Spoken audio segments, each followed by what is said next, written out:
बोनी काली बहू का beauty parlour. बोनी काली ऐश्वर्या का रिश्ता प्रेम नाम के लड़के से जुड़ गया था। दोनों के माता पिता रिश्ता तय कर रहे थे। झूठ तो मैं बोलती नहीं, पर रिश्ता तो तय हो गया है। अब हमें आपकी बेटी पसंद भी है, घर के कामकाज भी आते हैं, और आपने बताया कि पार्लर का काम आता है इसे। लेकिन है तो आपकी बेटी बोनी और काली सी। दहेज देती तो आपकी बेटी खुश रहती, वरना हम फिर अपना नहीं सकते हैं। अब मालती बहन, हम गरीब हैं, मैं कहाँ से दहेज जुटाऊंगी? शादी के लिए तो वैसे भी पैसे चाहिए होते हैं, मेरे पास वही है जो भी थोड़ा बहुत जोड़ा है मैंने। ओहो बहन जी, राजू है गन्ने के खेत में। मालती बिल्कुल ठीक कह रही है। आपकी बेटी देखिए कैसी है, फिर भी हम अपना रहे हैं। दहेज तो बनता है, वरना शादी हो नहीं पाएगी।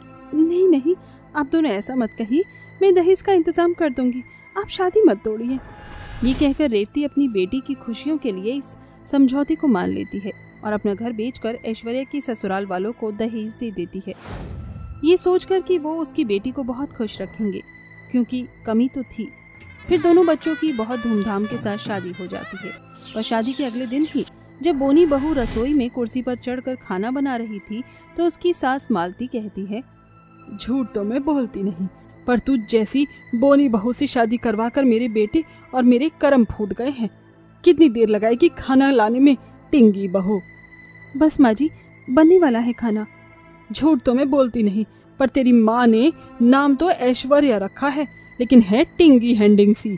अरे तुम खाना बनाकर ले आओगी आज या नहीं? मुझे ऑफिस भी जाना है। लगता है छोटे छोटे हाथ पैरों से तुमसे काम नहीं होता।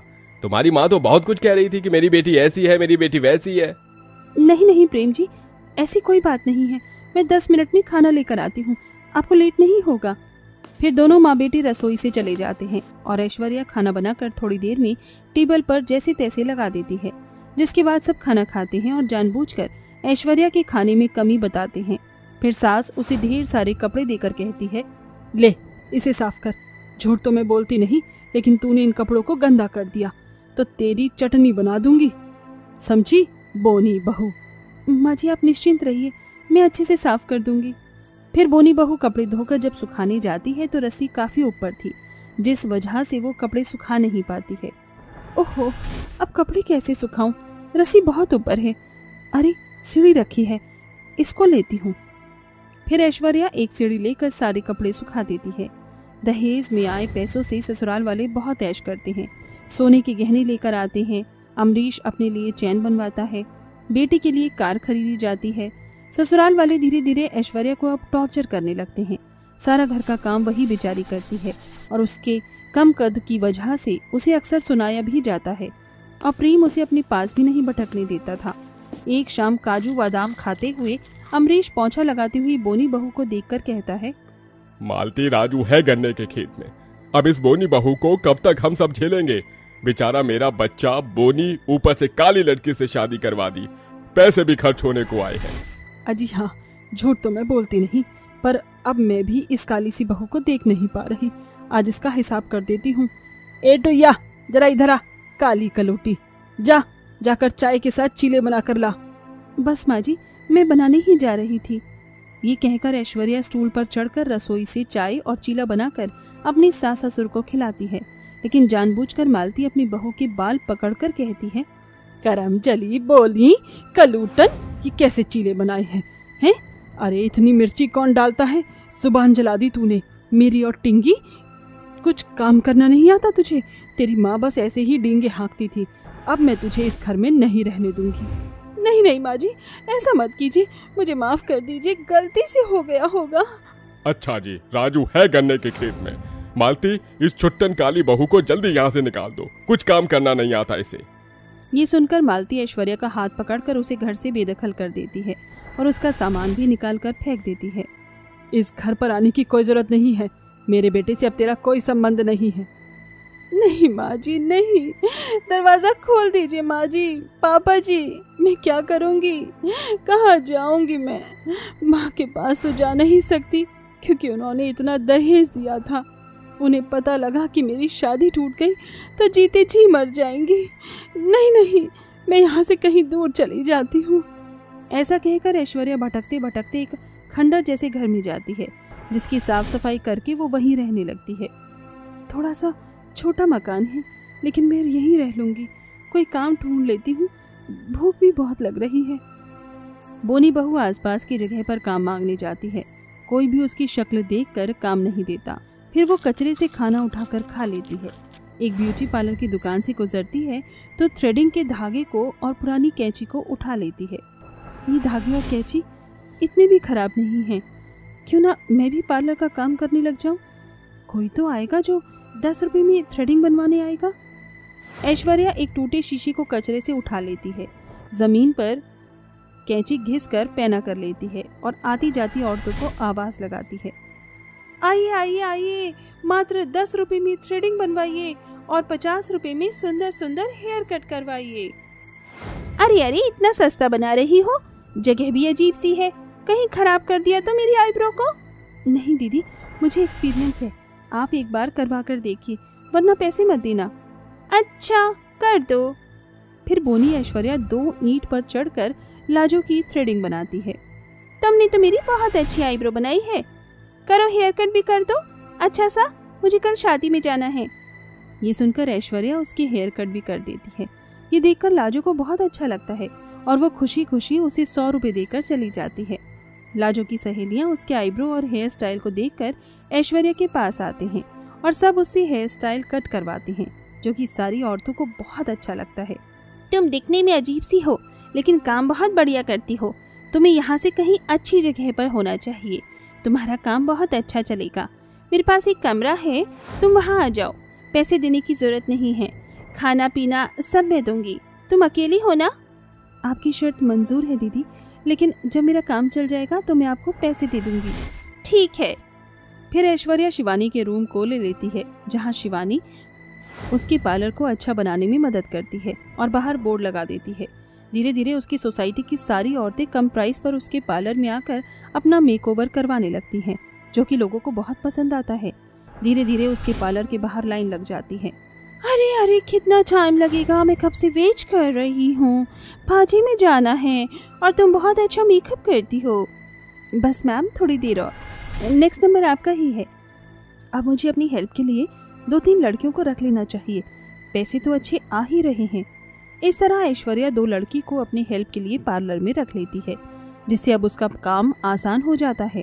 धीरे धीरे ऐश्वर्या अपने पार्लर के लिए इतना फेमस हो जाती है कि बड़े बड़े आर्टिस्टों का मेकअप करती है और शिवानी को उसके हक के पैसे लौटा देती है।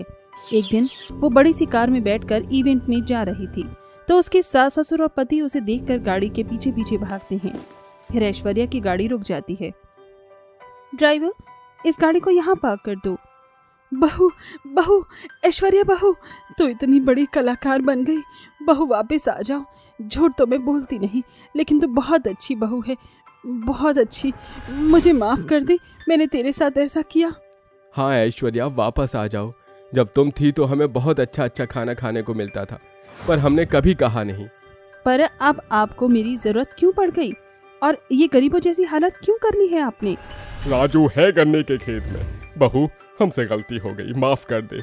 हम दहेज के लालच में अंधे हो गए थे, उसी कारण हमने प्रेम की दूसरी जगह शादी कर दी और वो लड़की हमारे सारे पैसे जेवर लेकर भाग गई। इसलिए आज हमारी ये हालत है।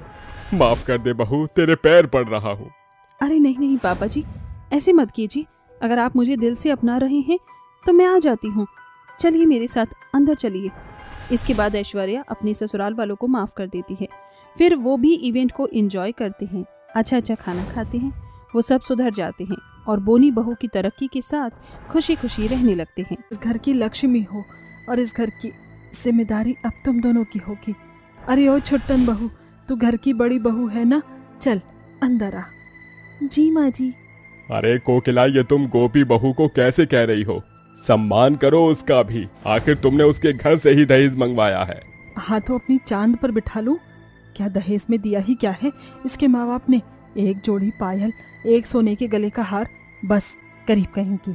अरे इससे अच्छी तो मेरी छोटी बहू है राशि, जो इतने बड़े अमीर घर से है और इतना सारा दहेज लाई है।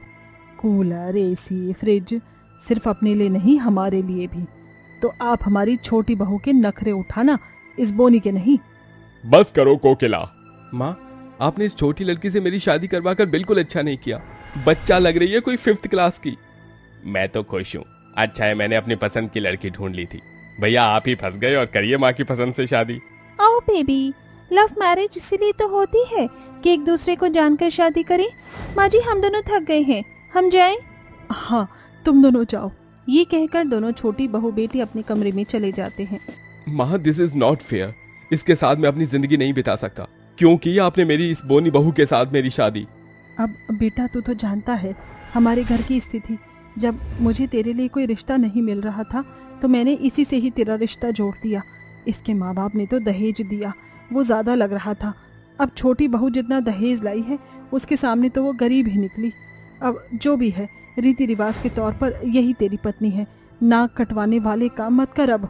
हाँ हाँ, आप दोनों माता पिता का ठीक है, किसी भी लड़की से शादी करवा दो और नाक भी आपकी ना कटे। मेरी तो कोई इज्जत है ही नहीं।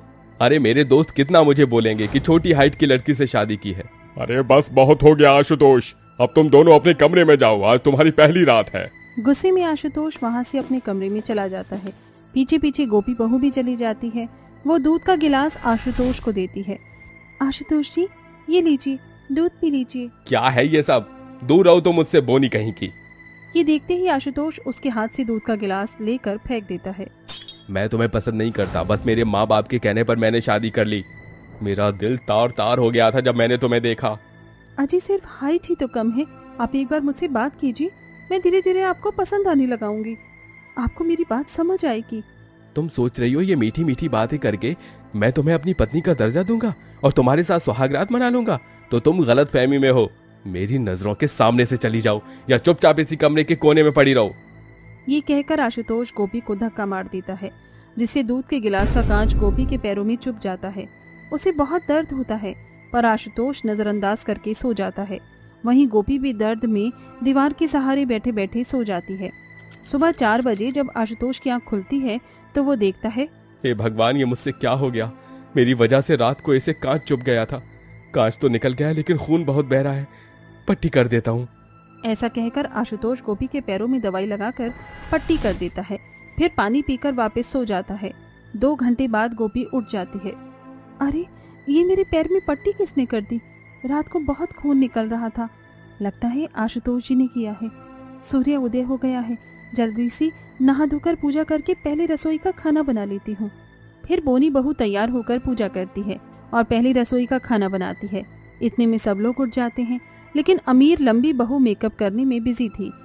फिर कोकिला बोनी बहू को कहती है, ओह टिंगी बहू, बड़ी जल्दी उठ गई तू। अच्छा स्टूल पर चढ़कर खाना बना रही है। जब ये कहूँ तो रातों रात इतनी लंबी कैसे हो गई?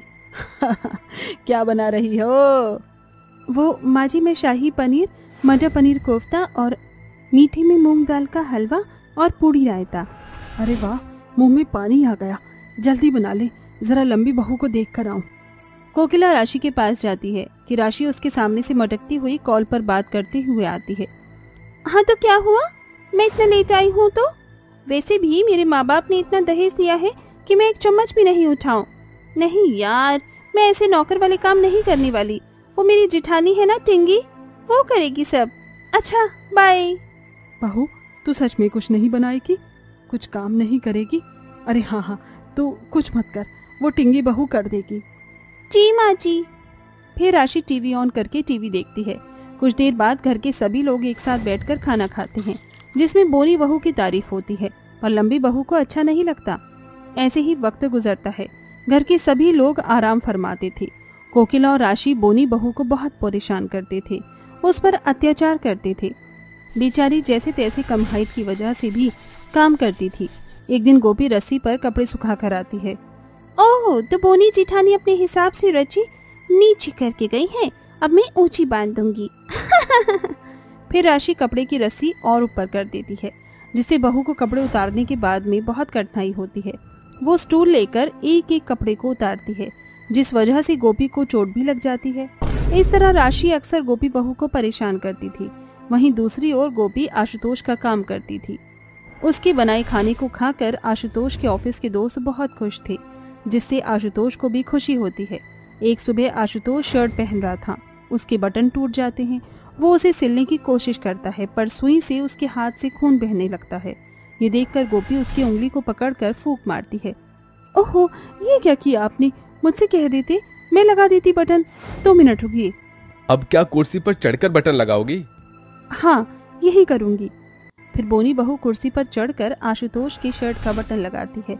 देखते ही देखते आशुतोष को गोपी अच्छी लगने लगती है और एक शाम वो उसके लिए गजरा लेकर आता है और अपने हाथों से लगाता है। तुम्हें अच्छा तो लगा ये? हाँ, मुझे अच्छा लगा और मुझे विश्वास भी नहीं हो रहा कि ये आप मेरे लिए लेकर आए हैं। तो अब कर लो विश्वास और मुझे माफ भी कर दो। मैंने तुम्हें बहुत बुरा भला कहा, पर तुम बहुत अच्छी हो गोपी। मैं एक मौका देना चाहूंगा हमारे रिश्ते को। सच? मैं जानती थी कि आप एक दिन मुझे अपना लेंगे। ऐसा कहकर गोपी उसे गले लगती है। तभी आशुतोष हंस जाता है। अरे मुझे बैठने दो, हम सही से गले भी नहीं मिल पा रहे। छोटी हो ना तो बच्चे की तरह पेट से चिपक गई हो तुम मेरे। अब भी ना। वहीं दूसरी ओर लंबी बहू मसाले के डिब्बे अपने हाथ में लेकर चढ़ाती है। लीजिए लीजिए बोनी, जेठानी जी, ये मसालेदानी को पकड़िए। ओ, छोटी हैं आप तो। देवरानी जी, मैं छोटी हूँ इसका मतलब ये नहीं कि आप मुझे ऐसे परेशान करेंगे। कढ़ाई गैस पर जल रही है, दीजिए, मुझे खाना बनाना है। ओ, सच्ची? ये सब क्या हो रहा है राशि? तुम ऐसे गोपी को क्यों परेशान कर रही हो? अगर दोबारा गोपी के साथ ये सब किया तो मैं बर्दाश्त नहीं करूंगा। जेठ जी, आप इनकी साइड क्यों ले रही हैं? आपको तो पसंद नहीं है ना ये? चालू हो गया क्या आपका इनके साथ? तमीज से बोलो राशि, तुम्हारी जेठानी है, मैं बिल्कुल बर्दाश्त नहीं करूंगा। घर में अगर किसी ने भी कुछ गोपी को कहा तो हाँ, वो मेरी पत्नी है और ये मैं मान चुका हूँ। सॉरी जेठानी जी। कोई नहीं। चलो, ये तो बहुत अच्छी बात है। सुन लिया ना कोकिला तुमने भी? जी बिल्कुल, मैं तो कहती हूँ चारों बच्चों को हनीमून पर भेज देते हैं। हाँ बिल्कुल। इस तरह बोनी बहू को अपना सम्मान मिल जाता है। सास ससुर दोनों बच्चों को गोवा हनीमून पर भेज देते हैं, जहाँ वो बहुत मस्ती करते हैं। वहीं आशुतोष अपनी पत्नी के लिए बहुत रोमांटिक कमरा डेकोरेट करवाता है, जहाँ वो अपनी शादी की रात को पूरा करते हैं।